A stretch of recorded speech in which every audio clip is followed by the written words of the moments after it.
Bonjour à toutes et à tous, j'espère que vous allez bien. Aujourd'hui on va voir une super technique pour mieux gérer ses émotions, mieux gérer son stress et avoir plus de clarté mentale, la cohérence cardiaque. On a tous déjà ressenti notre cœur qui s'emballait quand on est amoureux ou quand on est effrayé. Et il y a des moments où on est vraiment habité par ces émotions à tel point qu'on en perd tous ses moyens. Alors dans ces situations, la meilleure manière de faire face et de reprendre possession de son corps, c'est peut-être le souffle. Parce que autant le cœur, on n'a pas une grande maîtrise sur ses battements. Par contre, le souffle, on peut le modifier à souhait quand on veut, quand on est éveillé.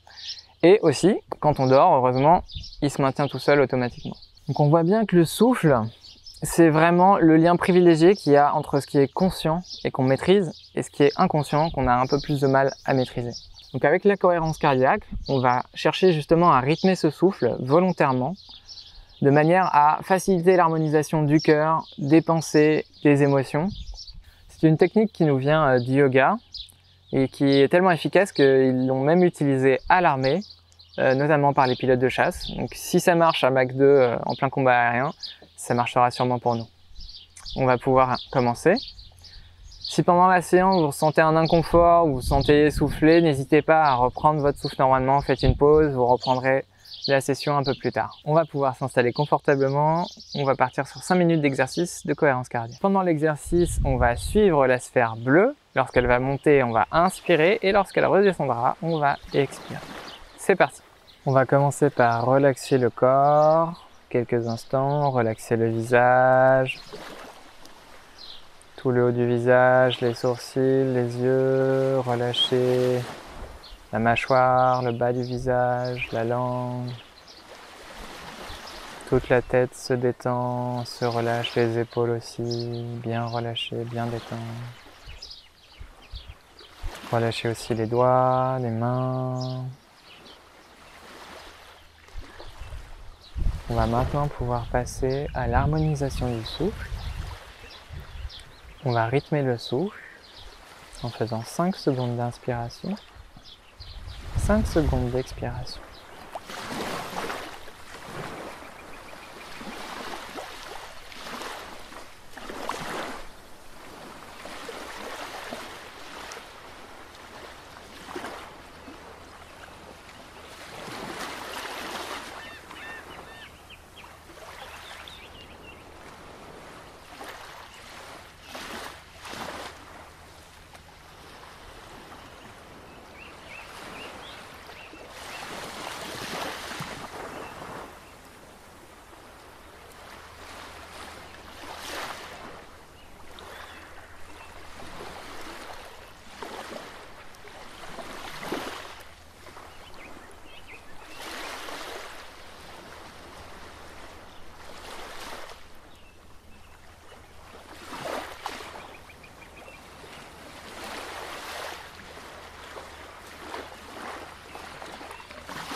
On va pouvoir prendre quelques instants pour observer les bienfaits de la pratique, l'apaisement des émotions, la clarté du mental.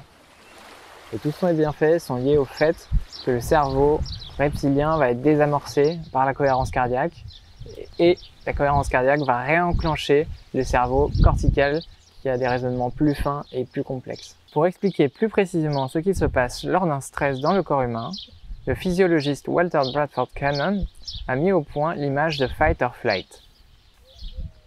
Cette image, fight or flight, de fuite ou de combat, résume assez clairement les cascades de mécanismes qui se mettent en place lors d'un stress.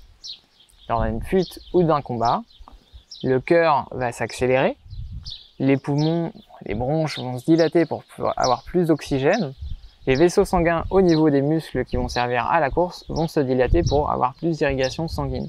En gros, on prépare le corps à une course ou à un combat. Et en fait, tous ces réflexes sont générés par le système nerveux inconscient.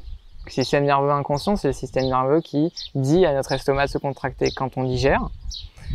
Et à contrario, le système nerveux conscient, c'est le système nerveux qui permet de saisir un objet consciemment quand on en a besoin.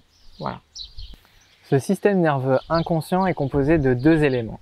Un premier élément qu'on dit plutôt excitant ou sympathique, qui gère le système fight or flight justement, et un autre élément complémentaire mais opposé, qu'on dit parasympathique, qui est plutôt relaxant, qui va s'activer lors de la digestion ou du repos. Et bien justement, avec la cohérence cardiaque, on rééquilibre ces deux systèmes, sympathique et parasympathique. N'hésitez pas à mettre en place cette pratique à chaque fois que vous en ressentez le besoin. Sachez qu'en 5 minutes de pratique, vous avez un effet qui dure de 3 à 4 heures en fonction des individus et des situations. Donc si vous le faites peut-être 3 fois dans la journée, matin, midi, soir, ça couvre l'ensemble de votre journée. J'espère que vous pourrez trouver de l'apaisement, de la clarté mentale avec cette pratique.